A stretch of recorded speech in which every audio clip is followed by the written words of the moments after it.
Bonsoir, je suis très heureux de vous retrouver ce soir pour le premier numéro d'une nouvelle émission.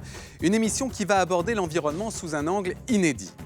En partant de notre vie quotidienne, nous allons découvrir quel impact insoupçonné nos actes de tous les jours peuvent avoir sur notre planète.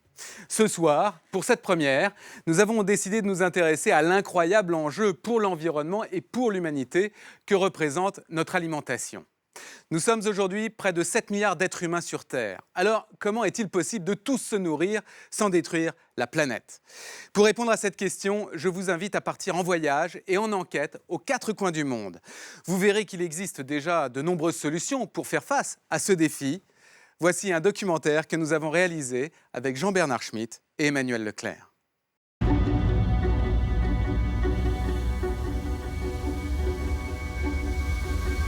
Même du ciel, on les aperçoit. Au large de la Chine, dans le nord du pays, des sillons parfaitement tracés en plein océan. C'est pour ces milliers de petits points que nous sommes venus jusqu'ici, dans cette baie, au bout du monde. À première vue, on dirait des champs de mines. Mais en fait, ce sont des bouées. Des bouées à l'infini, sous lesquelles pousse une plante aux vertus miraculeuses. Une plante qui est peut-être un des aliments du futur pour l'humanité tout entière.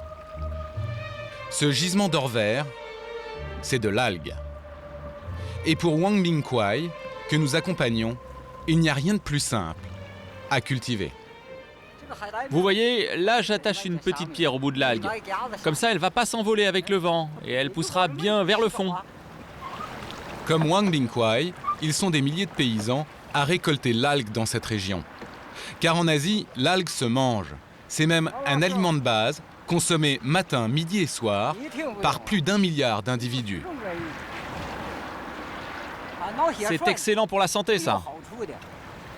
C'est bon? Bien sûr que c'est bon, et comment? Ça se mange comme ça? Kuai insiste, l'algue est nourrissante. Mais en plus, autre avantage, la faire pousser, la cultiver, c'est totalement écologique. C'est bon? Vous voyez, c'est extra. Et ici, les algues, ça pousse naturellement. On en récolte des millions de tonnes. Et pas de souci, ça respecte l'environnement. Manger de l'algue un jour, chez nous en Europe, ce n'est pas une plaisanterie. C'est même une des pistes étudiées très sérieusement aujourd'hui. Une nouvelle ressource écologique et peut-être même l'une des solutions à un problème qui nous concerne tous. Celui d'une planète dont les richesses naturelles s'épuisent et ne suffisent déjà plus à nourrir tout le monde.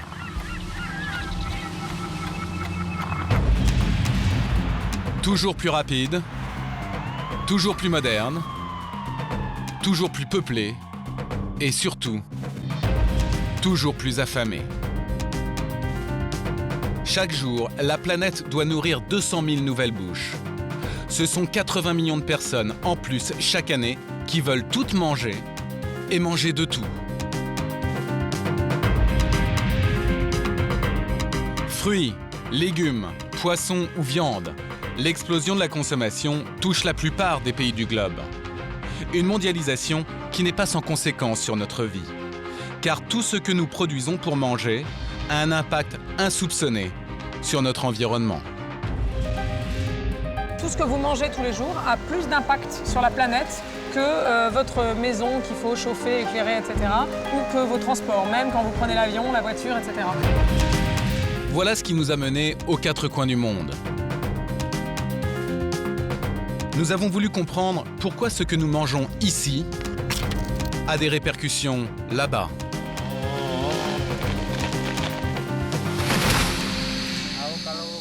Si on continue à vouloir toujours plus d'huile de palme, un jour la forêt n'existera plus et nous disparaîtrons avec elle.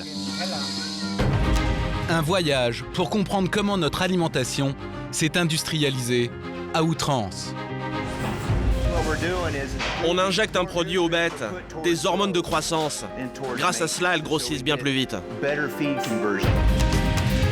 Un voyage pour découvrir quelles solutions existent déjà pour s'alimenter tout en respectant la planète.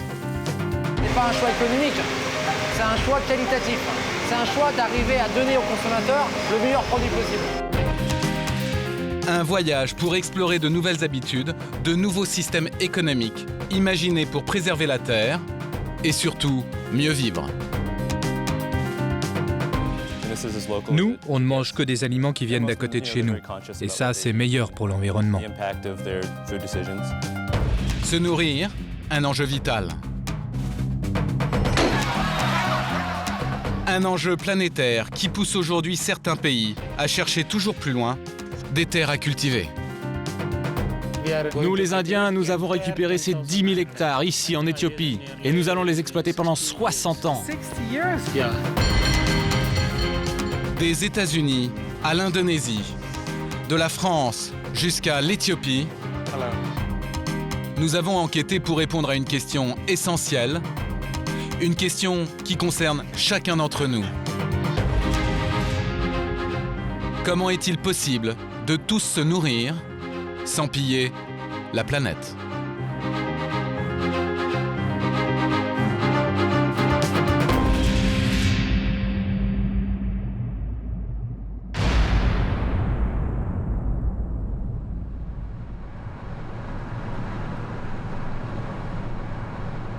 Notre voyage commence en France, en forêt de Fontainebleau, par une belle journée d'automne.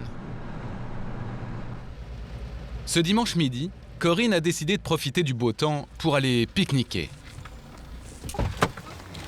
Allez, en route. Et c'est toute une organisation, car Corinne n'est pas seule. Elle emmène avec elle ses enfants, ses amis, les enfants de ses amis. Au total, ils sont une trentaine à se retrouver autour de tartes et de salades.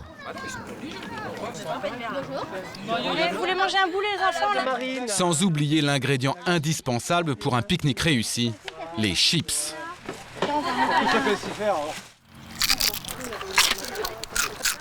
Les chips pour un pique-nique, c'est obligatoire. On n'a pas le choix. Pourquoi? Parce que Qu'est-ce qui les sinon, demande? C'est les enfants ou c'est les parents? Les deux. Il n'y a pas de pique-nique sans chips. Du coup, à chaque fois, les paquets de chips s'accumulent sur la couverture. Pas moins d'une quinzaine ce jour-là. Des arômes différents et un ingrédient un peu mystérieux. Il est indiqué au dos du paquet. Cet ingrédient s'appelle l'huile de palme et il est très utilisé.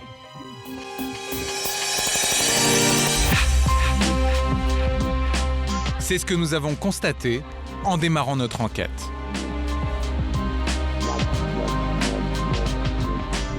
Au rayon chips, plus d'un paquet sur deux contient de l'huile de palme.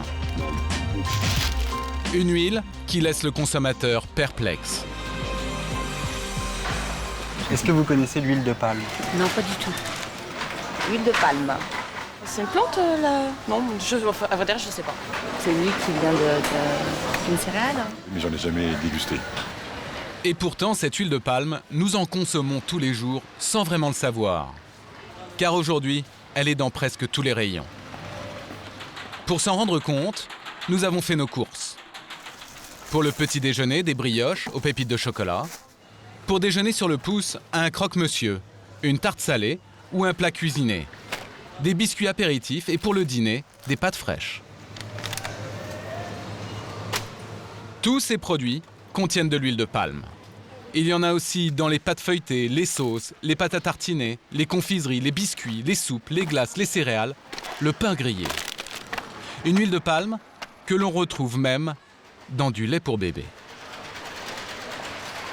Alors nous avons voulu en savoir plus sur cette huile qui se répand dans nos aliments. Vous allez le voir, derrière ce simple ingrédient se cache toute une histoire. Une histoire qui mêle intérêt économique et enjeux écologiques majeurs. Nous partons pour Aubagne, en Provence. Pourquoi cette huile est-elle devenue le chouchou des industriels? Un élément de réponse se trouve ici. La société Cybelle est spécialisée dans la fabrication de chips. 3 lignes de production, des pommes de terre pelées, découpées, cuites, salées à longueur de journée. Ici, la fabrication des chips n'a rien d'artisanal. combien de tonnes par an de chips? 8000 tonnes environ par an de chips. Dans ces 8000 tonnes, il y a les chips que Gilles Benkemoun fabrique sous sa propre marque, Cybelle. Il utilise alors de l'huile de tournesol pour frire les pétales de pommes de terre. Mais Gilles travaille surtout pour les marques distributeurs, Casino, Intermarché, Système U ou encore Netto. Ses clients représentent 70% de sa production.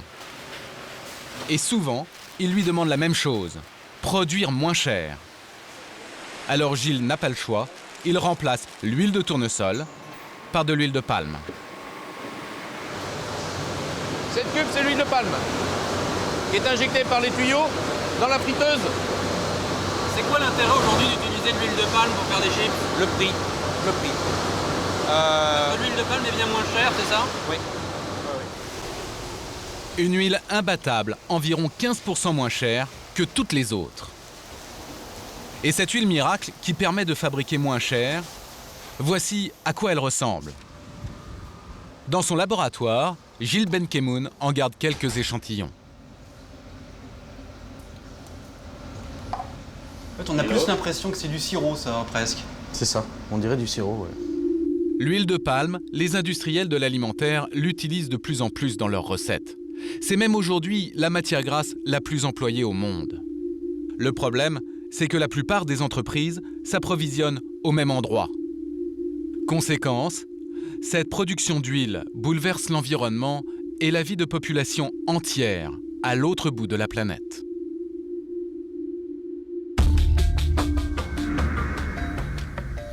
Pour le comprendre, nous partons à des milliers de kilomètres. En Indonésie, à Bornéo, une île grande comme 1,5 fois la France.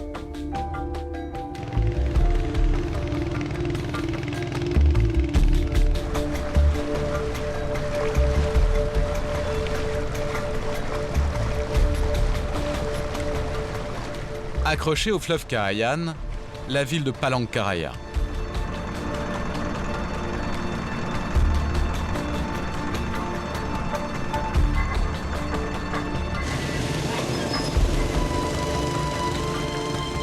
C'est ici que commence notre périple sur l'île de Bornéo.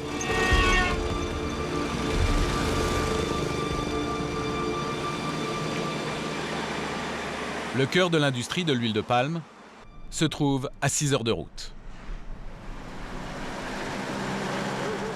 Cap au sud, à travers la campagne indonésienne, pour arriver aux portes d'une entreprise.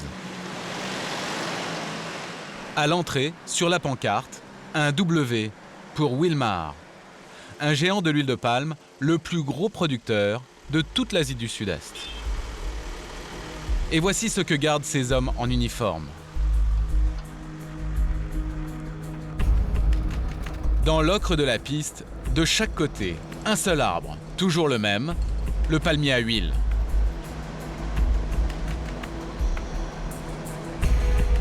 Des centaines. Des milliers. Des millions. En fait, un territoire entier redessiné par l'homme. Des hectares et des hectares couverts de palmiers à huile. Une culture intensive et massive qui a changé la géographie et l'environnement de cette région du monde. Aujourd'hui, l'Indonésie et son voisin la Malaisie fabriquent 80% de l'huile de palme mondiale.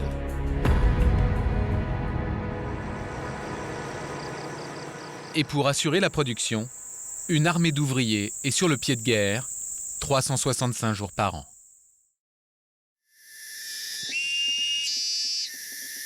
Ce matin-là, nous avons rendez-vous à 6 heures, au cœur de la plantation Wilmar. La journée commence toujours par le même cérémonial. Les managers, en blanc, rappellent les consignes aux ouvriers. Bon, alors les 15 qui étaient hier sur la parcelle 128 de la zone S12, ben vous continuez au même endroit. Domingo et Pram, vous restez sur la zone PH. Et vous, Toumera, faites bien attention de planter les palmiers comme il faut, et pas n'importe comment. Il en reste encore 400. Essayez d'en planter au moins 250 aujourd'hui. Ici, chaque ouvrier couvre à lui seul 7 hectares de plantation chaque jour et la cadence doit être respectée. Vous leur demandez toujours de produire plus ?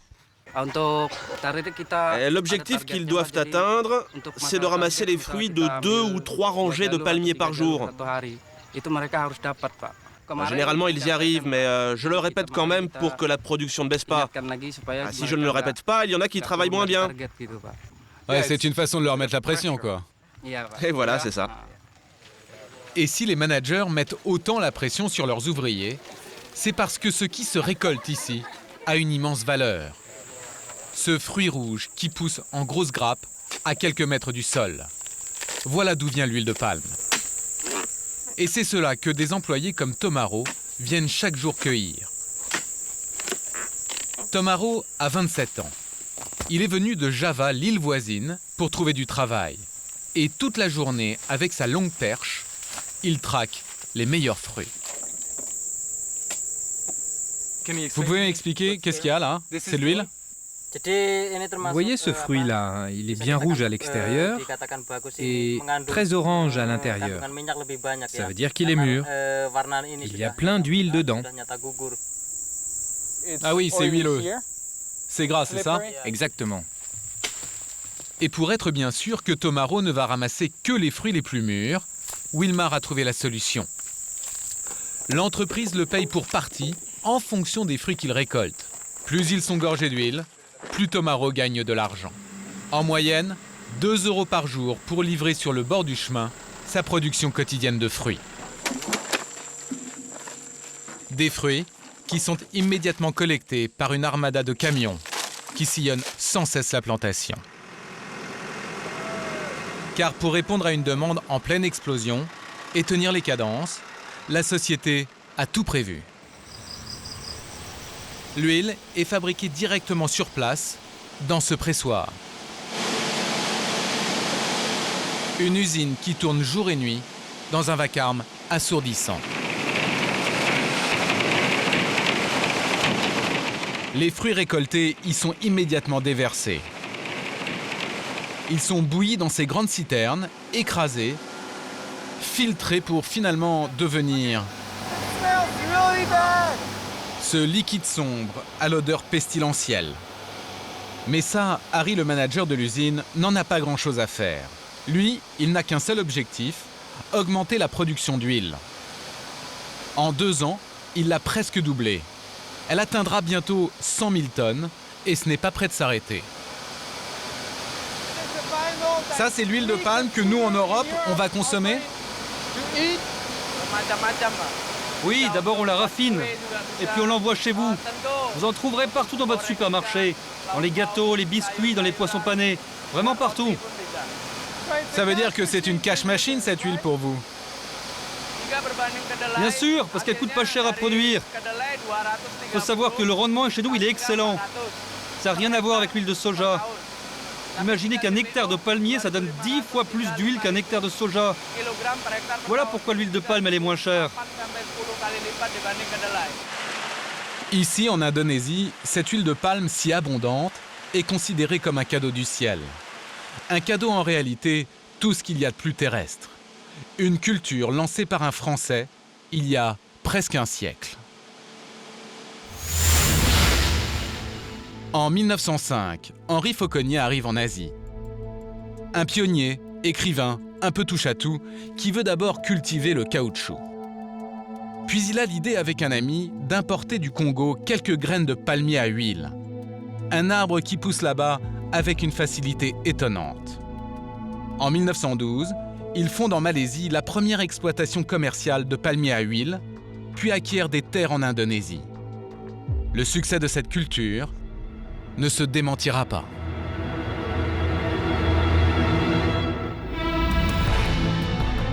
Un siècle plus tard, cette région du monde produit chaque année 40 millions de tonnes d'huile de palme. Et la demande ne cesse d'augmenter. Alors des entreprises comme Wilmar étendent encore leurs plantations. Une expansion menée tambour battant au prix d'un incroyable bouleversement écologique. Car pour faire de la place aux palmiers à huile, il a fallu tailler dans le verre.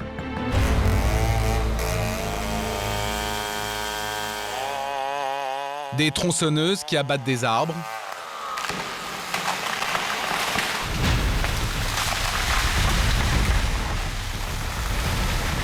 Les uns après les autres.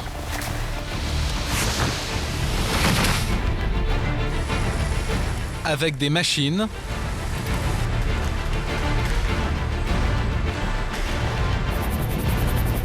ou lors d'incendies volontaires, la forêt vierge est ravagée. À un rythme effrayant.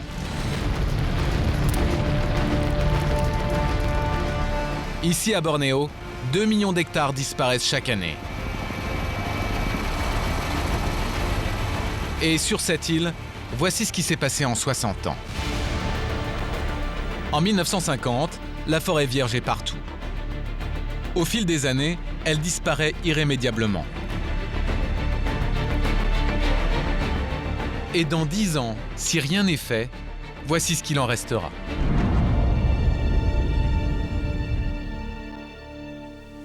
Une déforestation massive qui est visible partout lorsque nous parcourons le pays. Une déforestation qui fait polémique. Car la forêt vierge est essentielle pour notre vie.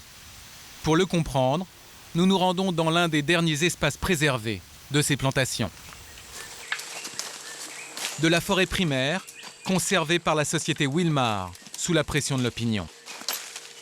Pour nous guider dans ce dédale vert, nous rencontrons Kelly, une biologiste qui vient du Zimbabwe. Elle a été embauchée par Wilmar pour protéger ses forêts. Une cathédrale de feuillage où résonnent des bruits étranges. Kelly, en quoi est-ce important de garder la forêt pour nous tous, êtres humains? Mais c'est pour notre propre santé, pour notre propre futur que nous avons besoin de la forêt vierge. C'est le poumon du monde. C'est-à-dire? Cette forêt est importante pour nous. Par exemple, à Paris, vous polluez, les voitures rejettent plein de gaz carboniques. Eh bien ici, à l'autre bout de la planète, ces arbres capturent ces gaz et à la place, ils rejettent de l'oxygène. Pas le gaz de nos voitures à Paris quand même. Non, en fait, c'est une image. Pensez à l'échelle mondiale. La forêt produit de l'oxygène. Si vous rasez la forêt, vous relâchez tout le gaz carbonique dans l'air et ça augmente le réchauffement climatique et automatiquement, ça change le climat de la planète. Et c'est bien ça le plus préoccupant. Moins de forêt, ça veut dire moins d'arbres pour capturer le CO2. Or, replanter des palmiers ne suffit pas, car ce sont des plantes et non pas des arbres. Ils absorbent 3 fois moins de gaz carbonique que la forêt vierge. Et le CO2 est l'un des gaz à effet de serre qui accélère le réchauffement climatique. Lorsque les rayons du soleil atteignent la planète, une partie d'entre eux est réfléchie vers le ciel. Le problème, c'est que le CO2 accumulé dans l'atmosphère bloque une partie de ces rayons solaires et les renvoie vers le sol. C'est l'une des causes de l'augmentation de la température et donc du réchauffement climatique.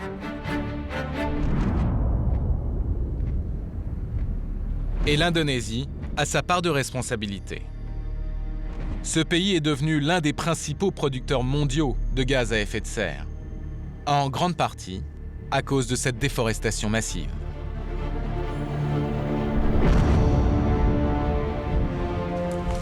Ces arbres, si importants pour l'avenir de la planète, renferment aussi des richesses insoupçonnées. Des espèces rares, grandes ou minuscules. C'est typique de la forêt vierge, ça? Oui, c'est vraiment caractéristique de voir beaucoup de fourmis ou ce type de termites. Il y a une très grande biodiversité ici. Celles-ci mangent le bois, les arbres morts tombés par terre. Vous savez, la forêt, c'est un écosystème. Tout est lié. Vous avez des espèces clés dans la forêt. Si vous retirez l'une d'elles, tout peut s'écrouler. Ouais, c'est évidemment essentiel pour notre vie. Le problème, c'est que cette nature dont parle Kelly est aujourd'hui menacée. Menacée par la production massive d'huile de palme que l'on utilise pour fabriquer des chips, comme des centaines d'autres produits alimentaires. Car lorsque la forêt primaire est remplacée par des palmiers, des milliers d'espèces vivantes disparaissent peu à peu. À commencer par l'une des plus visibles, l'orang-outan. Il y en avait 10 000 il y a 5 ans, il y en a moitié moins aujourd'hui.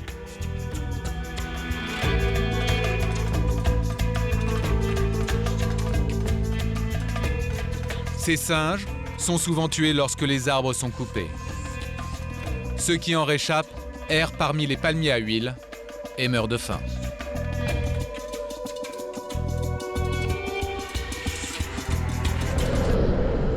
Mais lors de notre voyage, nous avons découvert un autre phénomène dont nous n'avions pas imaginé l'ampleur. Aujourd'hui, vous allez le voir, l'huile de palme ne met plus seulement en péril les animaux. Pour le comprendre, nous allons nous enfoncer à l'intérieur d'un autre monde.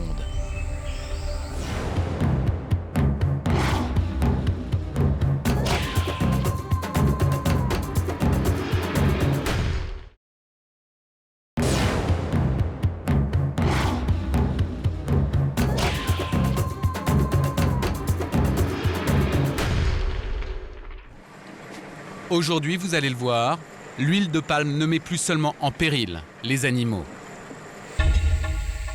Pour le comprendre, nous allons nous enfoncer à l'intérieur d'un autre monde. Une journée de route et de pistes cabossées. Des heures de marche, sac au dos, dans ce qui s'appelle ici les 12 collines. Nous arrivons enfin dans un des derniers espaces de forêt vierge, habité par les Orang Rimba, les hommes de la forêt.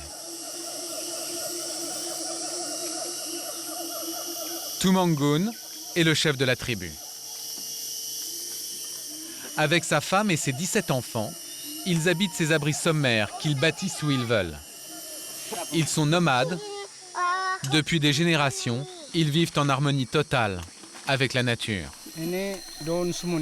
Pour les nourrissons, on utilise ces feuilles de samoun. Ça les protège, on les emmaillote dedans et ils sont sains et saufs.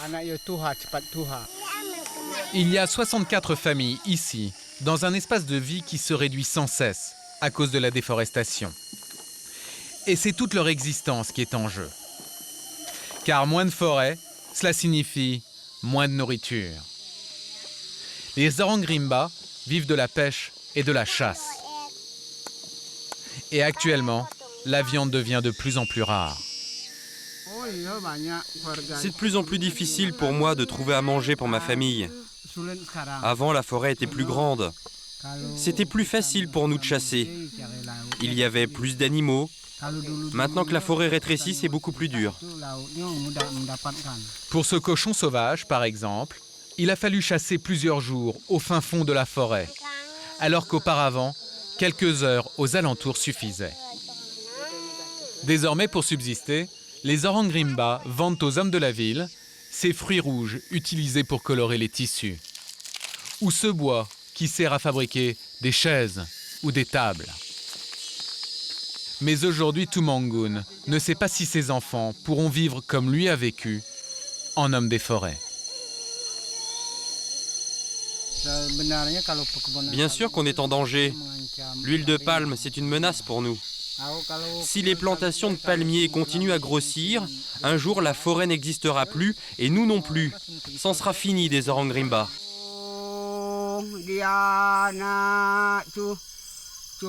Une menace chantée le soir venu par les sages de la tribu. Ils évoquent leur forêt d'autrefois, large et généreuse, désormais un vieux souvenir.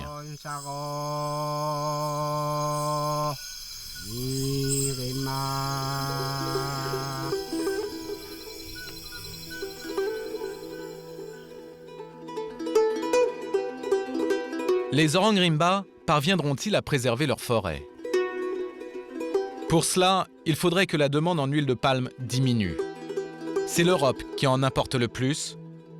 Et dans nos médias, l'huile de palme commence à être pointée du doigt.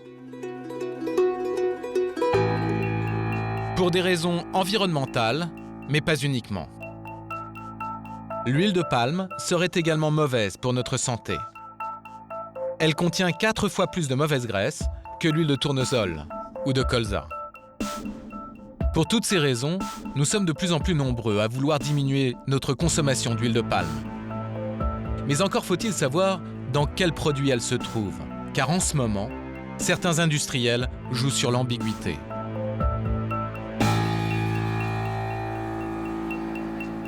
De retour en France, nous avons acheté plusieurs produits. En théorie, rien n'indique qu'ils contiennent de l'huile de palme. Sur leurs emballages, dans la liste des ingrédients, il n'y a souvent que ces quelques mots, matière grasse végétale ou bien huile végétale. Et pourtant, voilà ce qu'on nous répond quand on appelle les services consommateurs. Service consommateur, bonjour. À tous, nous leur avons posé la même question. J'ai vu qu'il y avait marqué huile végétale. Je voulais savoir ce que c'était exactement. Alors c'est de l'huile de palme. Dans le bouillon de poule, la matière végétale, c'est de l'huile de palme. C'est de quel végétal, cette matière grasse végétale? C'est de l'huile de palme. Il y a de l'huile de palme dans le... Tout à fait. Il y a de l'huile de palme. Essentiellement, on utilise de l'huile de palme, oui. Une huile présente dans tous nos produits, mais passée sous silence. C'est tout à fait légal. La réglementation n'oblige pas les industriels à le spécifier sur les paquets. Ce qui les arrange, car cette huile de palme devient de moins en moins populaire auprès des consommateurs. Certains tentent d'ailleurs de faire pression sur les industriels de l'alimentaire. C'est ce qui est arrivé à l'entreprise anglaise Cadbury. Leur chocolat Dairy Milk à l'huile de palme a été boycotté par les consommateurs en Nouvelle-Zélande. J'ai toujours acheté du chocolat Cadbury. Mais depuis qu'ils utilisent de l'huile de palme, j'ai changé de marque. Du coup, l'entreprise s'est excusée et a fait machine arrière. Elle a retiré l'huile de palme de ses barres chocolatées, vendues en Nouvelle-Zélande. Mais alors, nous en France, pouvons-nous également acheter des produits sans huile de palme?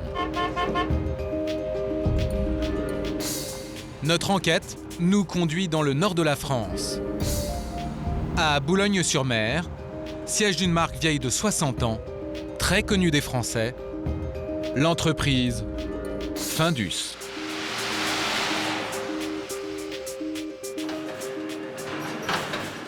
Le best-seller ici, c'est le poisson pané. 17 000 tonnes produites l'année dernière. Ça ne se voit pas comme ça, mais cette usine a été le théâtre d'une petite révolution, conduite par Mathieu Lambeau, le PDG. Il a décidé de changer d'huile pour cuire ses poissons. Il a remplacé l'huile de palme par de l'huile de colza. Une huile qui demande beaucoup plus d'attention car il faut la changer plus souvent et surtout la surveiller toutes les heures. Elle est plus difficile à manier. Elle est plus instable. C'est plus compliqué pour vous? C'est compliqué, oui, c'est vachement plus compliqué. Ça vous coûte plus cher? Ça coûte plus cher, bien sûr. Mais le choix de faire de l'huile de colza par définition, c'est pas un choix économique. C'est un choix qualitatif. C'est un choix d'arriver à donner aux consommateurs le meilleur produit possible. Donc, il se trouve qu'en général, malheureusement, c'est des choses qui coûtent plus cher. Pour Mathieu Lambeau, l'huile de colza, c'est tout de même un surcoût de 3 millions d'euros. Entièrement à sa charge, puisqu'il n'augmentera pas le prix de ses produits dans les supermarchés. Mais ce qu'il espère, c'est rentabiliser son investissement en augmentant ses ventes. Et pour cela, il doit d'abord s'assurer que changer d'huile ne change pas le goût. Dans les bureaux de l'entreprise, il y a une cuisine expérimentale. Ce jour-là, une épreuve se prépare. Elle est dirigée par Steven Lieberman, responsable marketing. Donc on est là pour valider le dernier produit à passer en huile de colza, les Croustilles Express Cartier. Le produit, le voici. tout juste sorties du micro-ondes. Ce sont des pommes de terre. Donc là, on est en huile de colza.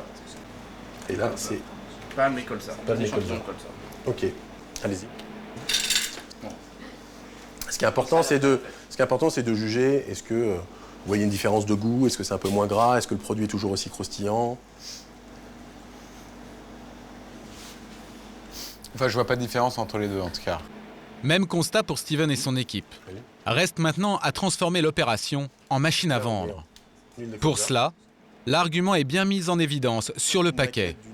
C'est fabriqué avec de l'huile de colza et non de l'huile de palme. En fait, c'est indiqué ici, c'est ça? Mais à un moment donné, on le fait pas simplement pour avoir une belle image. Non, c'est pas une question d'image, mais c'est une question d'éthique. Oui, mais pas seulement. C'est aussi parce qu'on a le sentiment que le consommateur va se tourner vers vous. Oui, on ambitionne une croissance de 15% sur les 3 ans. Oui, effectivement. Voilà pourquoi vendre des produits écolos peut servir des intérêts financiers. L'entreprise a ainsi déjà vu progresser ses ventes de 8% l'année dernière.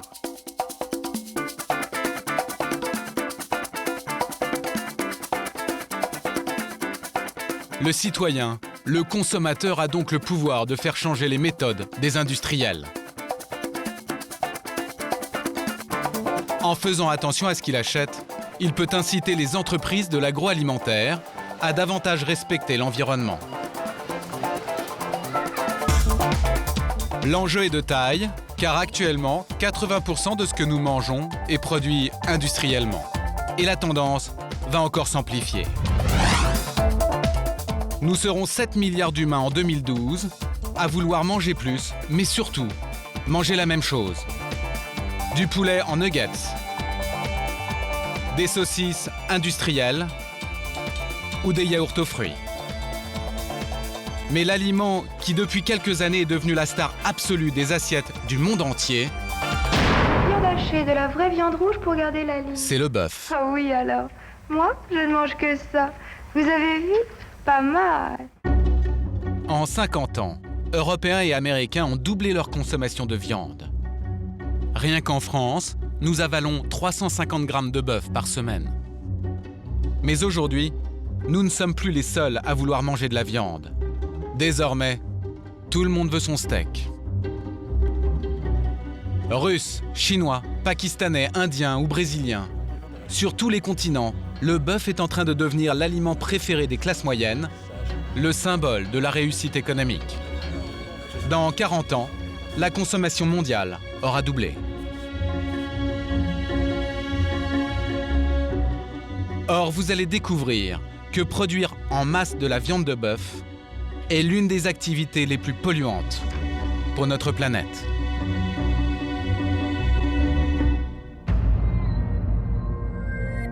Pour s'en rendre compte, nous partons dans la patrie historique du bœuf, aux États-Unis. À 8000 km de Paris, le Texas. Dans les Grandes Plaines, impossible de rater l'animal. Il vous fait saliver jusque sur les camions qui défilent sur l'autoroute.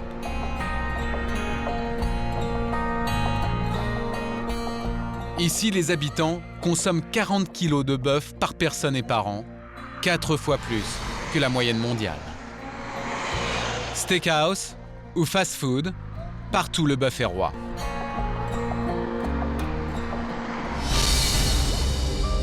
C'est ici que se trouvent les plus grands élevages du monde. Sous nos yeux, 75 000 bêtes. On appelle ça des feedlots, des parcs d'engraissement.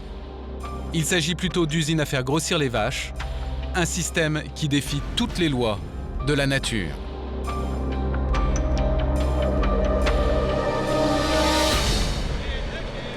Et ça commence dès l'arrivée du bétail. Chaque matin, c'est le même rituel pour Larry, le manager. Il accueille de nouvelles cargaisons. Elles viennent des 4 coins des États-Unis.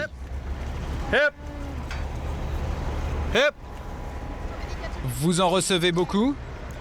Oh, ça dépend, 2500 par semaine à peu près.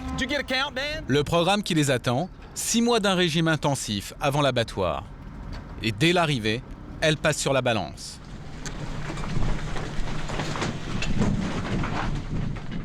Ce lot pèse 47 000 livres, ça fait 21 tonnes. C'est beaucoup ou pas? On a chargé le camion au maximum. Ah oui, il est plein à craquer. Et elles vont grossir beaucoup? Oh oui, quand elles partiront, il faudra 2 camions au lieu d'un seul pour les emmener. Et à la tête de ce parc, un cow-boy pur jus. Un cow-boy qui a troqué son cheval contre un hélicoptère. Paul Engler a 80 ans. Une réussite incontestée dans la profession. Il possède 10 parcs d'engraissement aux États-Unis.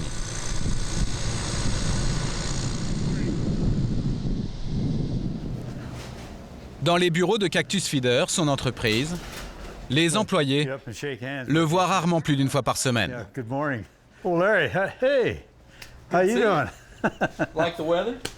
500 employés travaillent pour Paul sur ses différents sites.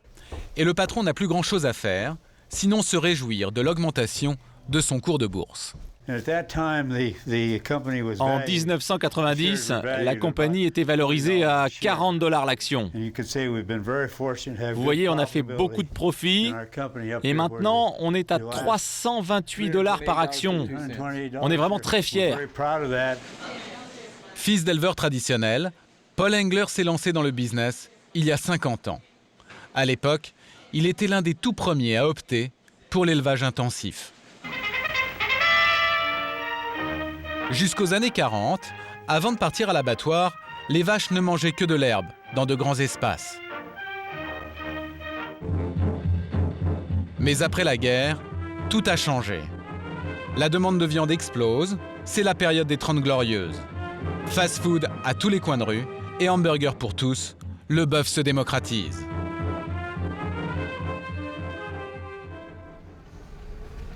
Pour répondre à cette demande, les éleveurs comme Paul vont inventer un nouveau mode d'élevage, industrialisé à outrance. Aujourd'hui, Paul Engler doit produire plus de 7000 tonnes de steak par semaine. Pour y arriver, il doit faire grossir ses bêtes en un temps record. Alors il a mis au point un traitement de choc qui rentabilise son bétail au maximum. Un traitement où la nature cède le pas à la science. D'abord, dès l'arrivée dans l'exploitation, séance de piqûre à la chaîne pour les vaches. Un vaccin contre les parasites. Mais surtout, une injection à base d'hormones de croissance.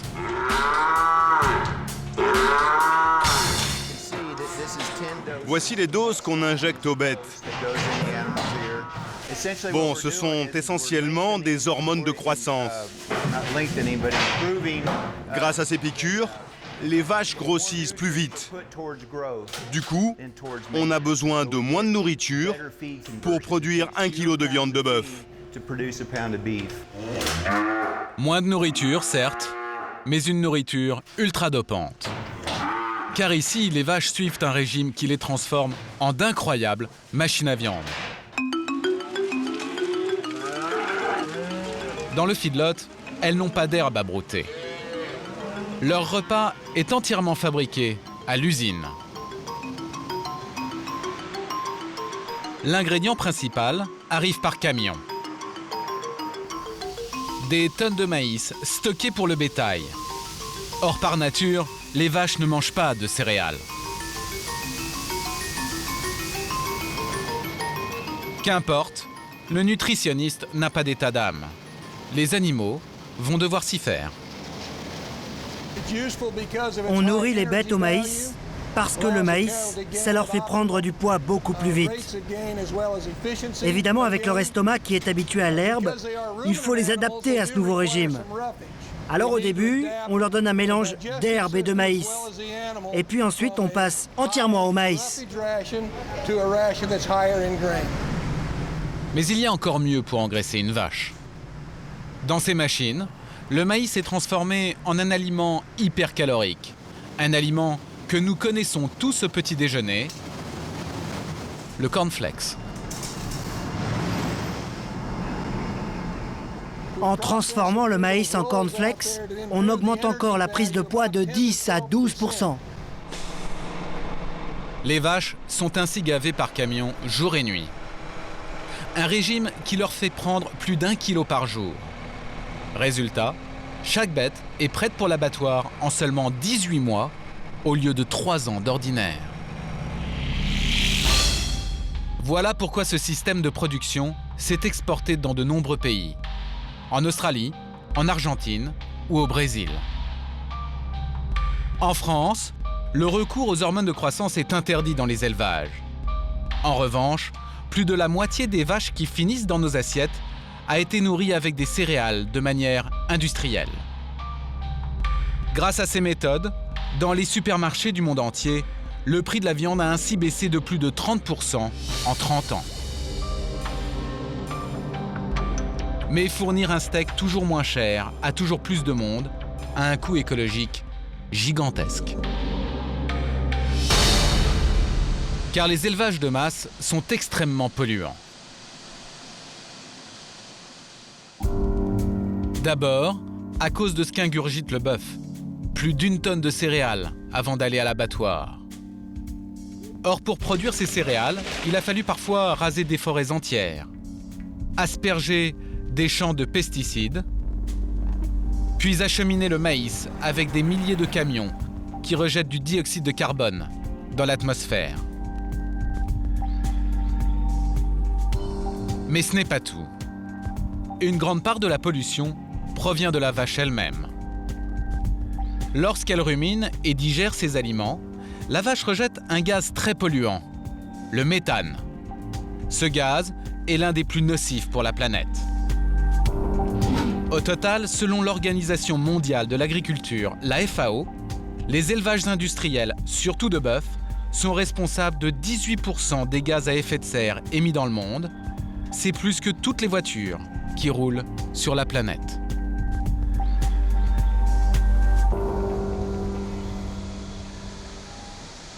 L'élevage industriel de bœuf pollue donc l'air, mais il pollue aussi les sols.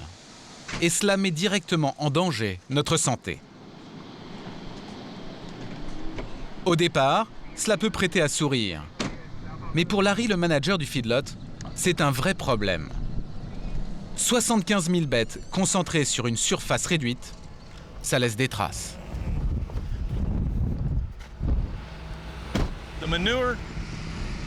La bouse, on est envahi par la bouse. Vous n'imaginez pas, mais chaque animal produit environ 1 tonne pendant son séjour ici. 1 tonne. Et tout ça ici, ça fait combien? Eh bien, rien que dans cet enclos, ça fait à peu près 200 tonnes de bouse sur l'année. Une vache produit 20 fois plus d'excréments qu'un être humain. Ici, ces déjections sont déblayées régulièrement. Mais lorsque ce n'est pas le cas, elles peuvent infiltrer le sol. Les bouses risquent alors d'atteindre la nappe phréatique et la contaminer avec des hormones de croissance, des antibiotiques que l'on a donnés aux animaux, mais aussi des nitrates contenus dans les déjections.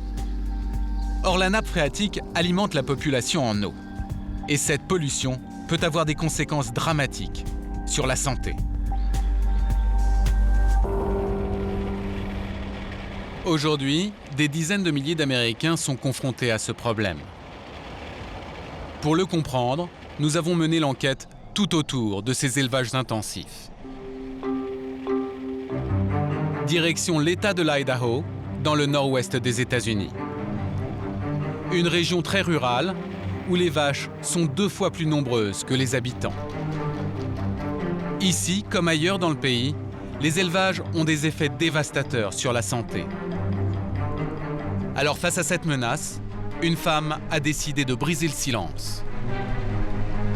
Elle s'appelle Alma Haas. Alma est venue s'installer dans la région pour la nature. Mais quand cette chef d'entreprise a emménagé en 2005, elle a découvert qu'elle était entourée de feedlots. S'il n'y avait pas de feedlots, ce serait le paradis ici. On serait vraiment heureux. Très vite, avec sa fille, Alma a décidé de se mobiliser. Et dans le voisinage, les langues ont commencé à se délier. Dans ces cartons, des dizaines de témoignages accablants. À chaque fois, face aux géants de l'industrie du bœuf, les familles semblent complètement démunies. Les élevages s'installent souvent dans des zones rurales pauvres. Et c'est tout bénef pour eux parce que les habitants n'ont pas l'argent pour se défendre et se payer un avocat. Et d'une certaine façon, ils misent là-dessus. Et en ce moment, l'affaire qui occupe tout son temps est un véritable scandale sanitaire. Une histoire qui met en cause les pouvoirs publics. Nous nous rendons vers le nord de l'Idaho, à Sunnyside. En seulement 7 ans, cette petite localité a été décimée. 10% des habitants sont morts d'un cancer, un taux 10 fois supérieur à la moyenne nationale. Pour la population, il y a un coupable en plein milieu du village, cet élevage de bœuf.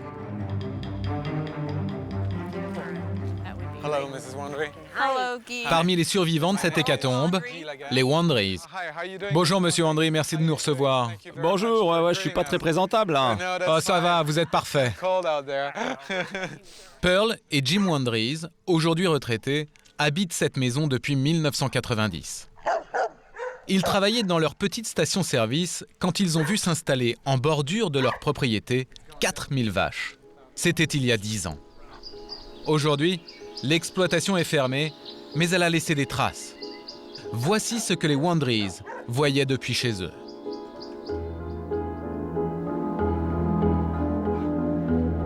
Ces images amateurs ont été filmées à l'époque par un autre voisin. Les animaux vivaient dans des conditions déplorables. Par temps de pluie, les bêtes pataugeaient jusqu'à la panse, dans un mélange de boue et d'excréments. La bouse n'était jamais évacuée. Résultat, elle s'infiltrait dans la nappe phréatique.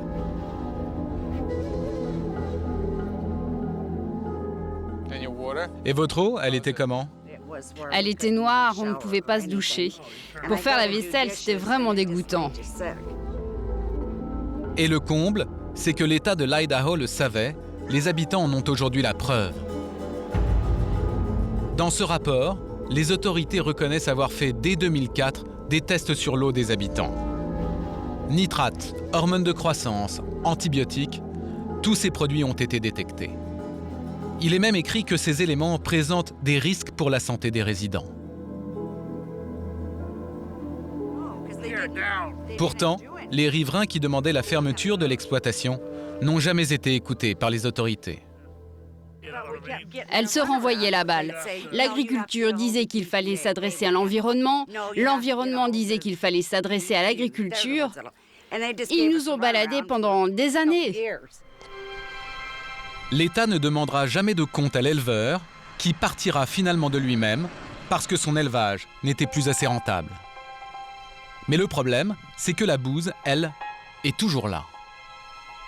24 000 tonnes séchées, accumulées dans ces anciens enclos, qui, 3 ans après, continuent à polluer.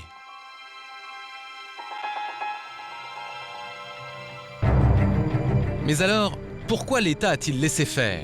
C'est ce que nous avons voulu savoir. Malgré toutes nos demandes, les autorités ont refusé de nous accorder une interview. À Boise, capitale de l'Idaho, nous décidons alors d'accompagner Alma au département de l'agriculture. Nous filmons l'entretien en caméra cachée. Bonjour. Bonjour Madame la directrice, je suis Alma Haas et voici mon ami Guy Lagache. Bonjour Madame. Mais une fois de plus, Alma ne va pas trouver une oreille très attentive.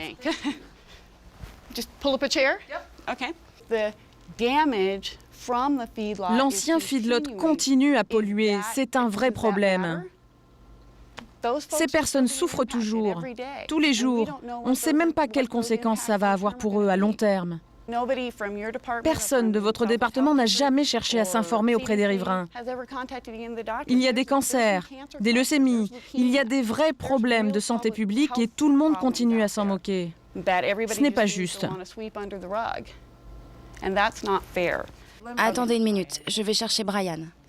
La question d'Alma reste sans réponse. La directrice appelle son adjoint à l'aide et, surprise, celui-ci écourte le rendez-vous. Bon, je crois que le mieux pour vous, c'est de partir, là, maintenant. Hein. Mais vous protégez qui? Les citoyens ou les éleveurs? Écoutez, revenez plus tard, vous serez les bienvenus, mais d'ici là, poussez pas trop loin. Il s'intéresse juste à l'environnement, il est comme moi. Ok, j'en suis ravi. Mais là, la directrice est très occupée, elle n'a pas de temps à perdre, surtout avec un touriste qui vient pour nous critiquer. Quand il s'agit de parler du bœuf aux officiels de l'État, nous sommes face à un mur. Et selon Alma, la raison est extrêmement simple. Le problème, c'est que le département de l'agriculture a 2 casquettes. Son rôle, c'est à la fois de promouvoir l'industrie du bœuf et c'est aussi de réguler les élevages et donc de préserver l'intérêt des citoyens. Il y a donc conflit d'intérêts. Comment pouvez-vous défendre correctement l'industrie et en même temps faire respecter les règles? C'est impossible. Avec ce type de fonctionnement, l'élevage intensif n'est donc pas prêt d'être remis en cause. Pourtant, aujourd'hui, il est possible de consommer différemment du bœuf, élevé au grand air et nourri à l'herbe. Seulement, il faut y mettre le prix. En moyenne, cette viande coûte 30% plus cher que celle qui sort des élevages intensifs. Voilà pourquoi le bœuf industriel a conquis la plupart des assiettes du monde entier. Alors, face aux problèmes écologiques que cela pose, certains ont opté pour une solution radicale. À contre-courant de tout ce qui se fait dans le monde, il y a des endroits, en France, où l'on a décidé de manger moins de bœuf qu'avant. Dans cette école parisienne, par exemple, tous les mardis, les enfants ont droit à un repas un peu spécial. Le plat principal est végétarien. Qu'est-ce que vous servez aujourd'hui, mesdames? C'est des épinards avec des saucisses tofu. Voilà. Des saucisses quoi, pardon? Au tofu. Le tofu, une pâte végétale à base de soja qui, ce jour-là, apporte les protéines nécessaires aux enfants. Une fois par semaine, il n'y a donc plus de viande sur le plateau repas. Et pour l'instant, les jeunes palais ont encore un peu de mal à s'habituer à ce changement de régime. Ah bon? C'est pas bon? Un drôle de goût. Ça n'a pas le goût de saucisse. C'est pas très bon. Je pense comme moi, je trouve que c'est bon les repas végétariens, mais parfois c'est un peu fade. Question goût, il y a encore du chemin à faire. Mais en mangeant moins de bœuf, les enfants prennent moins de risques d'avoir des maladies cardiovasculaires. C'est donc bon pour la santé et bon pour l'environnement. Voilà pourquoi ce genre d'initiative commence à faire école un peu partout en Europe, en Angleterre, en Suède ou aux Pays-Bas. Mais ce mouvement n'en est qu'à ses débuts. Car dans l'alimentation, voici la réalité à laquelle nous sommes tous confrontés au quotidien. Nourrir en masse toujours plus de monde signifie produire en masse toujours plus de nourriture.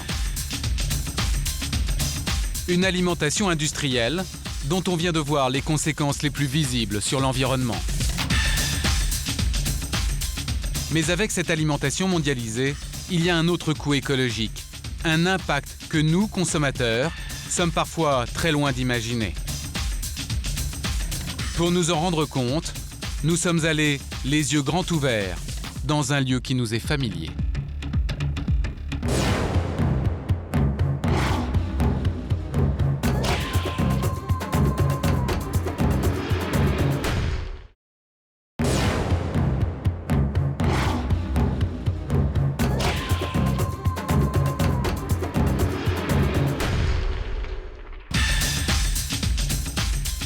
Mais avec cette alimentation mondialisée, il y a un autre coût écologique, un impact que nous, consommateurs, sommes parfois très loin d'imaginer.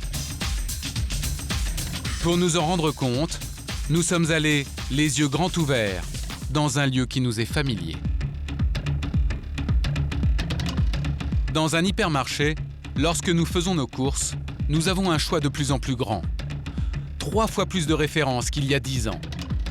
Et la plupart des produits viennent du monde entier. Pour arriver jusqu'à nos rayons, ils ont souvent fait un très long voyage. Et qui dit kilomètre, dit souvent pollution. Nous sommes allés faire nos courses avec Elisabeth Laville, experte en développement durable. Quand les gens expliquent pourquoi ils ne consomment pas responsable, alors... Premier arrêt au rayon fruits et légumes. À force de le consommer toute l'année, on en oublierait presque que l'ananas est un fruit qui ne pousse qu'à des milliers de kilomètres de chez nous. Celui-là, par exemple, est importé par avion. C'est marqué en petit, hein, mais ça c'est marqué dessus. Et c'est quoi le problème? Le problème, c'est que l'avion a un impact considérable, 10 à 20 fois plus d'impact que le même produit s'il pouvait être produit localement, ce qui n'était pas possible. Et quant aux produits qui poussent d'habitude dans nos campagnes, mauvaise surprise. Ce n'est pas forcément mieux pour l'environnement. Il faut avoir l'œil sur les étiquettes. Même en saison, l'essentiel de ce qu'on trouve va venir, les girolles voilà, des États-Unis, la trompette de la mort de Turquie, le pied de mouton de Bulgarie. Ah bah non, tiens, il nous en reste quelques-uns de France, là. Voilà.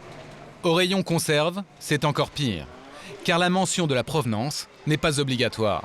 Des sardines. Des sardines conditionnées au Maroc, mais rien ne dit que ce sont les seuls kilomètres contenus dans cette boîte. D'où vient la boîte, d'où viennent les sardines, d'où vient l'huile, etc. En pratique, c'est pas indiqué sur la boîte, donc si tant est que vous vouliez faire attention à ça, c'est du coup pas évident. Très vite, les kilomètres s'accumulent dans le caddie. Ananas, cœur de salade, poivrons, courgettes, pommes de terre, champignons, sardines, espadons, avocats et crevettes. Avec 10 produits seulement, le chariot affiche un total de 45 500 km au compteur. Un tour complet de la planète, et cela représente un énorme impact écologique. L'alimentation, c'est la première source d'impact écologique dans la vie d'un individu. Qu'est-ce que vous voulez dire par là? Ça veut dire que ce que vous consommez, tout ce que vous mangez tous les jours, a plus d'impact sur la planète que votre maison qu'il faut chauffer, éclairer, etc. ou que vos transports, même quand vous prenez l'avion, la voiture, etc. Donc ça veut dire l'alimentation est plus polluante, potentiellement, que n'importe quel autre domaine de notre vie quotidienne. Exactement. D'autant que derrière certains produits se cachent des allers-retours ahurissants. Exemple, les langoustines. Pêchées par des chalutiers en mer du Nord, elles sont transportées par bateau d'Europe jusqu'en Thaïlande pour être décortiquées par une main-d'œuvre peu chère. Ensuite, elles repartent dans l'autre sens pour arriver dans nos rayons. Total aller-retour, 20 000 km.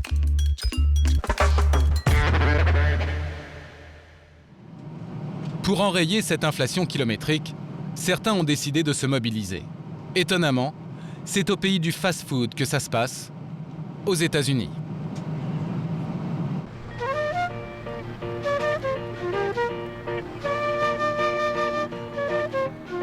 Nous sommes sur la côte ouest, au bord du Pacifique, à San Francisco, la ville de toutes les mutations.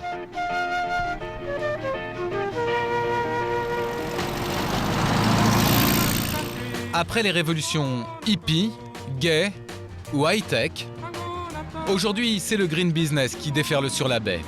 Le retour à la terre en quelque sorte. Dans une ville où beaucoup font attention à leur ligne et à leur santé, l'heure est à la guerre au kilomètre dans l'assiette. Et le combat commence ici, sur le marché fermier du Ferry Plaza, devenu aussi prisé que le Golden Gate ou Alcatraz. Chaque semaine, c'est là que se retrouvent ceux que l'on appelle les locavores. Rien à voir avec l'esprit babacool des années 60. Ici, être locavore, c'est très tendance. C'est important pour l'environnement, la santé et pour le goût. En achetant des produits du coin, vous savez que vous soutenez le commerce local. C'est un mouvement très important ici dans la baie de San Francisco. Et on est tous sur la même longueur d'onde. Le mouvement est né en 2001. Un écologiste américain décide alors de mener une expérience. Ne manger que ce qui pousse autour de chez lui.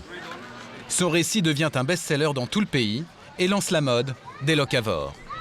Le principe est le suivant. Ne manger que des produits qui ont voyagé moins de 150 miles, soit 240 km. Les produits de ce stand, par exemple, viennent d'un ranch à 150 km d'ici. Ces prunes ont poussé dans un village à 190 km de San Francisco. Ici, tout est produit en Californie. Du coup, pas de café, Pas de mangue, pas de camembert de Normandie.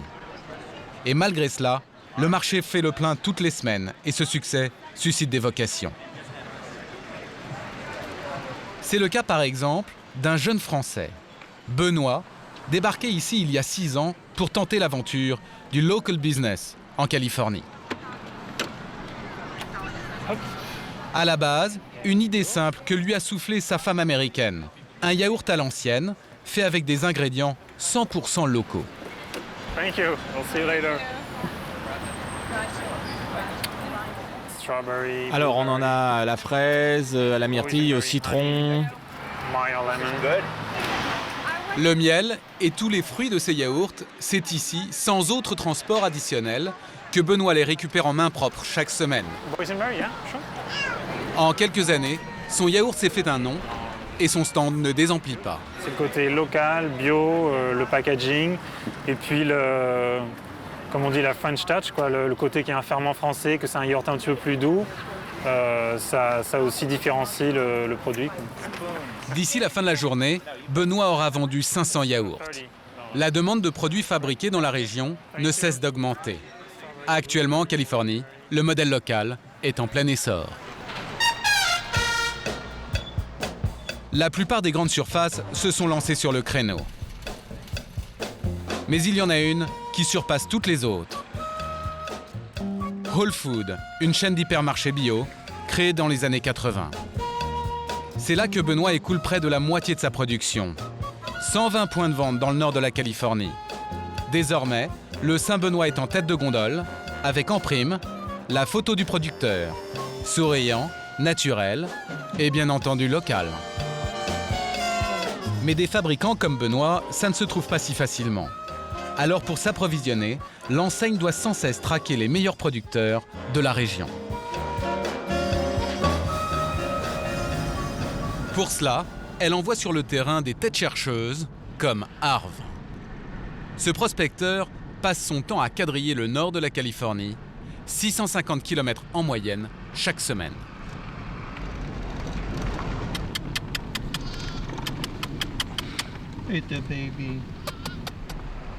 Ce jour-là, Harve a rendez-vous avec un éleveur de la région qui produit des œufs et qui l'intéresse énormément. Car pour l'instant, il n'a pas de fournisseur à moins de 2600 km d'ici. Il y a une grosse demande pour les œufs de poule élevés en plein air en ce moment. Je pense qu'il peut vraiment devenir un gros fournisseur pour les magasins du nord de la baie. Donc je vais le rencontrer, voir quel est le potentiel de sa ferme et si l'on peut travailler ensemble.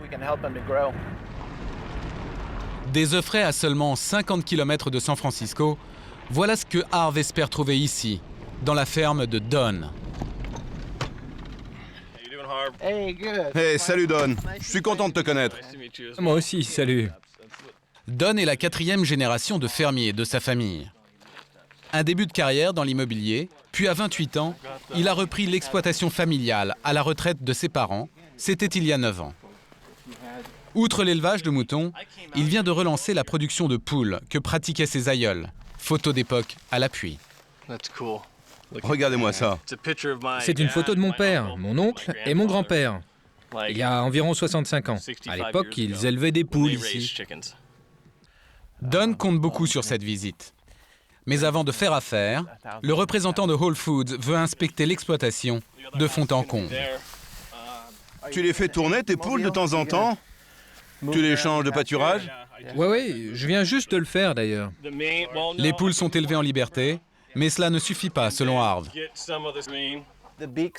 Et dis donc, le bec de tes poules, il a été coupé, hein? Et c'est une mauvaise nouvelle. Harve ne veut pas de poules avec des becs coupés, car selon lui, c'est généralement le signe des poules élevées en batterie. Qu'à cela ne tienne, Don s'adaptera. Si tu veux, je peux commander des poules sans bec coupé, c'est pas un problème. Ok, pas de bec coupé. Hein. Un bec pour picorer, une bonne aération, une alimentation bio. Le cahier des charges est plutôt lourd à remplir pour ce jeune agriculteur. Mais si Don se plie aussi docilement à toutes les conditions de Whole Foods, c'est parce qu'il y a un gros marché à la clé. 120 magasins dans toute la Californie du Nord où vivent 10 millions de personnes, c'est-à-dire 10 millions de consommateurs potentiels. Je veux juste m'agrandir, parce qu'il y a beaucoup de demandes en ce moment. Mais cette demande est nouvelle. Ching ching, hello. Money, baby. Eh, l'argent, chérie. He's got to feed his family. Ce type doit nourrir sa famille. Il doit se nourrir lui-même. And he's got Et il doit faire honneur à son héritage. his heritage. Moi, j'espère bien me développer et Harv va m'aider. Donc marché conclu? Marché conclu. Marché conclu. Cet accord, pour Don, c'est une aubaine. D'ici quelques semaines, il pourra fournir à Harv chaque semaine 200 douzaines d'œufs. L'enseigne les vendra ensuite 8 $ la douzaine. C'est 2 fois plus cher que des œufs industriels. Mais cette formule peut-elle marcher partout dans le monde, aussi bien qu'à San Francisco? Peut-on être locavore n'importe où en France, là où tout ne pousse pas aussi facilement que dans cette baie miraculeuse? Pour le savoir, direction le bassin parisien, à la rencontre des locavores français.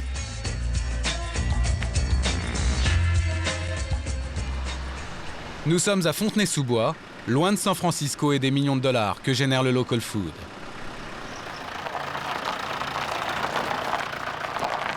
Ici, l'économie locale, c'est lui. Jean-Luc Moreau, agriculteur dans la Marne.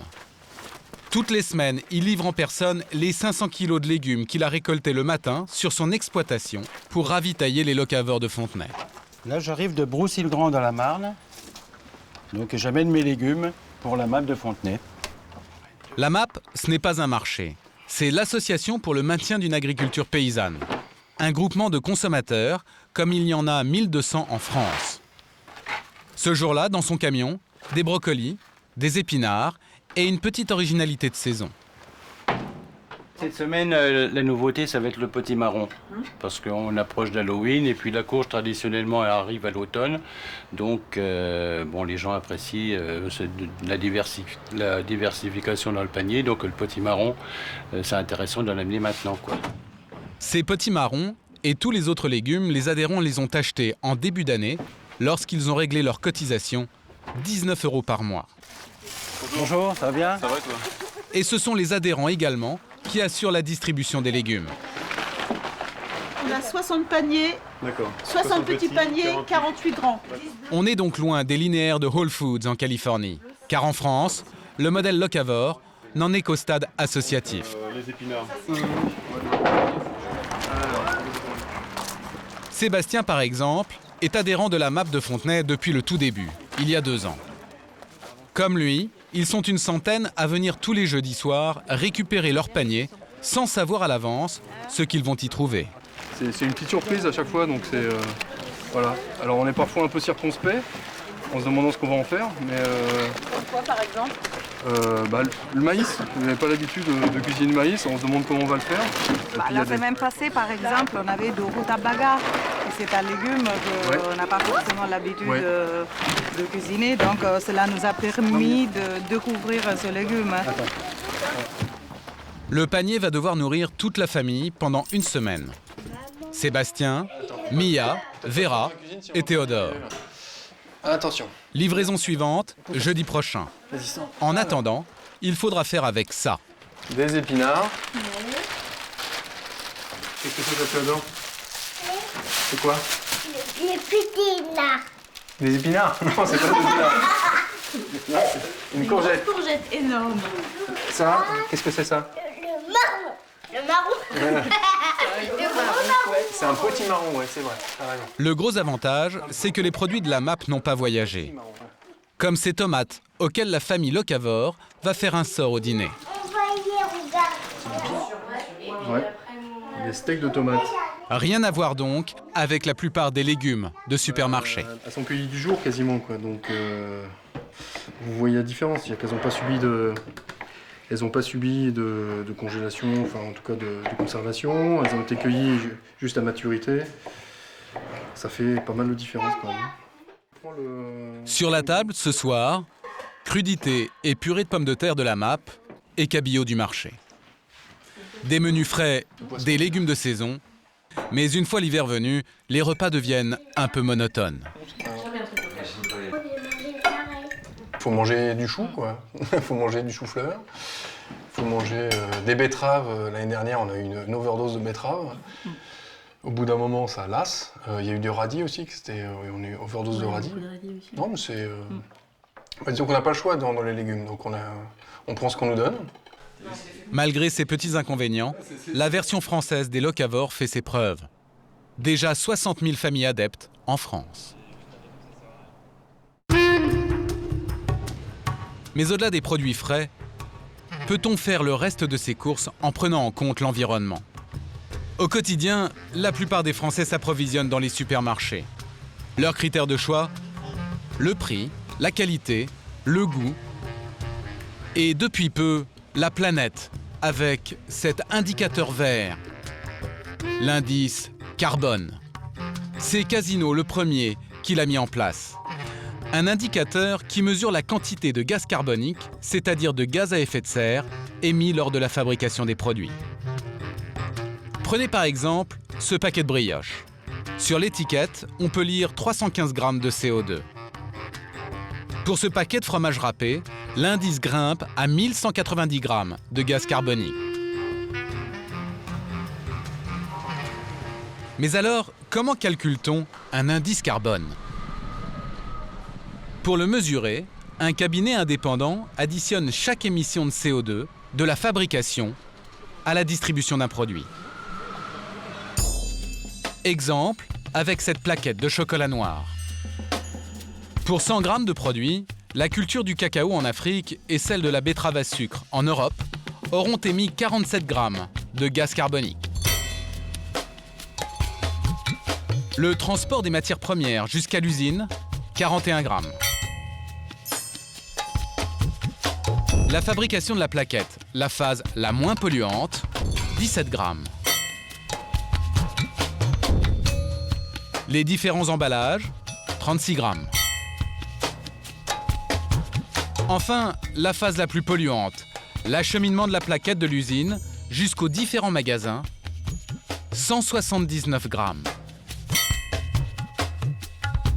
Total, 320 grammes de carbone émis pour une tablette, l'équivalent de 2 km en 4x4. Aujourd'hui, pour certains hypermarchés, tout l'enjeu est donc de faire baisser l'impact carbone de leurs produits.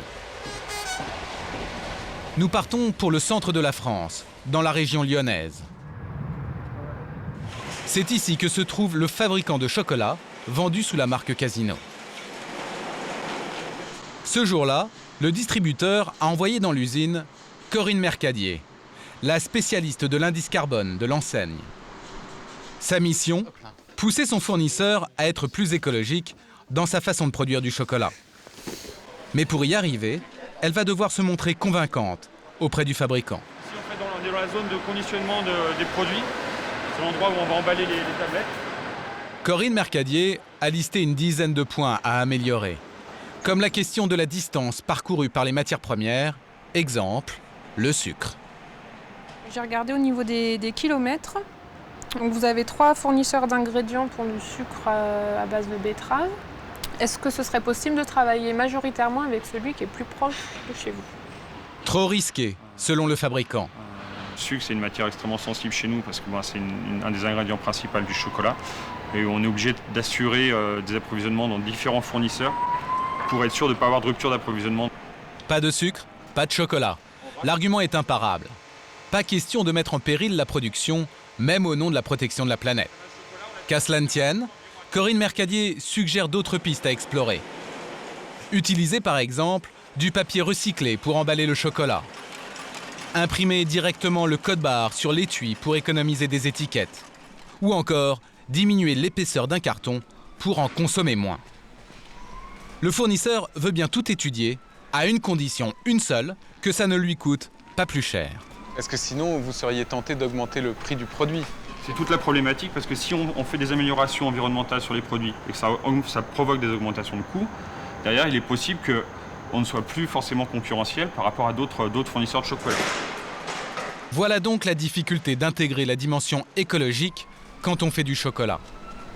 Mais le fabricant va devoir s'y plier, car la grande enseigne va de plus en plus prendre en compte l'environnement dans le choix de ses fournisseurs. Si je suis un fabricant de chocolat comme messieurs, même qualité de produit, et eux travaillent sur l'environnement et pas moi, il aura des chances supplémentaires. Vous commanderez davantage les produits de ces messieurs qui font un travail environnemental. À mon niveau, je vais travailler de façon privilégiée avec le fournisseur qui fait des efforts.